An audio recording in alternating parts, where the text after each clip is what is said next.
So I'm going to teach you some common English words that native speakers use every day, but that most of my students don't actually know. Now, if you want to expand your vocabulary and you want to understand native speakers, then watch this video because the words we're going to learn today are really going to help you. Now, the first word I want to talk about is commute. Commute. Commute can be a verb. It could also be a noun. A commute is going from home to school or from home to work. We say that's your commute. It's your trip. It's your journey from home to school or work. You can also use it as a verb. You commute. I commute, you commute, he commutes to work. Now, if you want to use it in a sentence, you could say, I commute to work every Monday. That's a verb. Or he has a long commute to work. That's a noun. Somebody who commutes is a commuter. Commuter. Very common word. The next word on our list is also related to commuting, and that's detour. Detour. If you take a detour, it means you don't go in the direction or route that you originally planned, but you go around. Maybe something is preventing you from reaching your goal, so you have to go a different way. Maybe it takes longer. For example, on my way to work, there was a construction site on the road, so I had to take a detour and go another way. We say taking a detour. So you can commute to work by car, by train, by bus, but you can also commute on foot. And if you're walking, we say you are a pedestrian. Pedestrian. A pedestrian is somebody who walks. So you might see a sign that says, pedestrians only. No cars, only pedestrians. You're only allowed to walk in this area. Obviously, we can use the verb to walk, but if you want to be a bit more specific, we can say you are taking a stroll. Now, taking a stroll is different from commuting. Commuting is going to work, going to school. You have a clear purpose. You have a clear destination. But taking a stroll means going for a walk that's normally relaxed or leisurely. You're not going very fast. You're enjoying the park. You're enjoying the scenery, the nature. You're taking a stroll. You can say you're going for a stroll, you're taking a stroll, or you could actually use it as a verb, to stroll.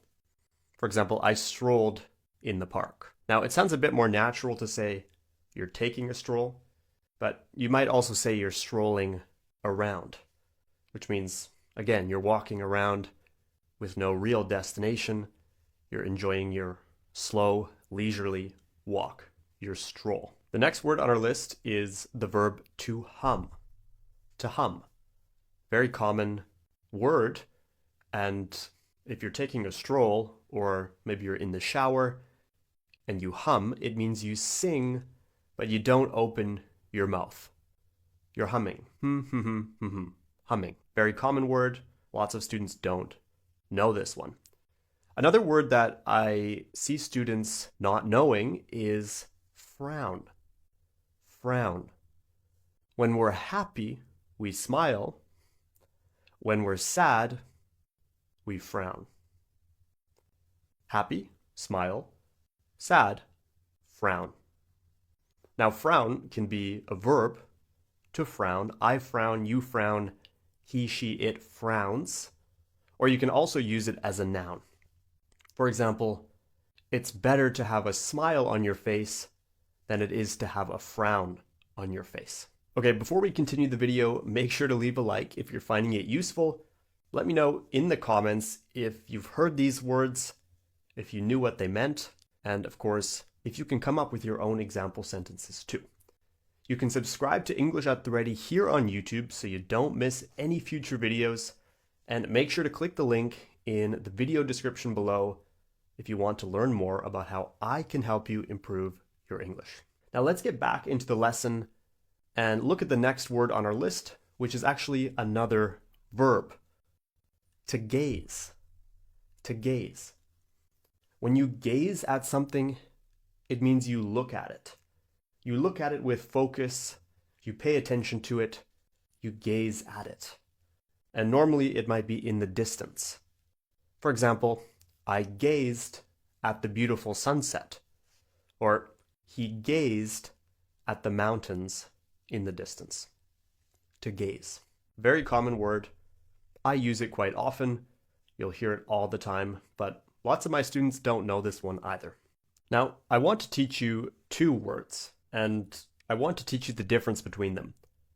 Blink and wink. What's the difference between blink and wink?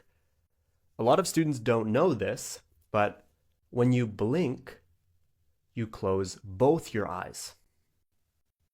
You're blinking. It's what we do without even thinking. It's automatic. Now, when you wink, you close one eye. You're winking. You're just closing one eye.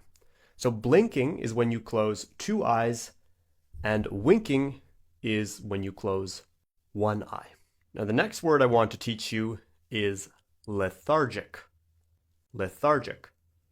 After you've had a long day at work, at school, wherever, and you feel tired, you feel lethargic. It basically means that you don't have much energy. For example, I need a coffee in the morning because I feel lethargic when I wake up. Lethargic. Lethargic. It's a synonym of tired. You could also say you feel drowsy. Drowsy is another synonym of tired. Often we use drowsy with medication.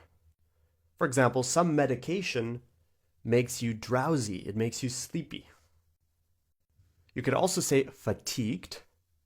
Fatigued means tired. And exhausted. Exhausted means very tired. If you've had a long day at work and you've been working hard, you could say you have been diligent. Diligent. When somebody is diligent, it means they work hard, they do their work, they're very hardworking, they have a good work ethic. We say they're diligent. For example, she is a diligent worker. She completes everything on time. She's diligent. Now, when somebody is good at something, we could also say they are proficient at it. Proficient. Proficient. For example, you can be proficient at a language like English. After you've watched my videos, I'm sure you will be proficient.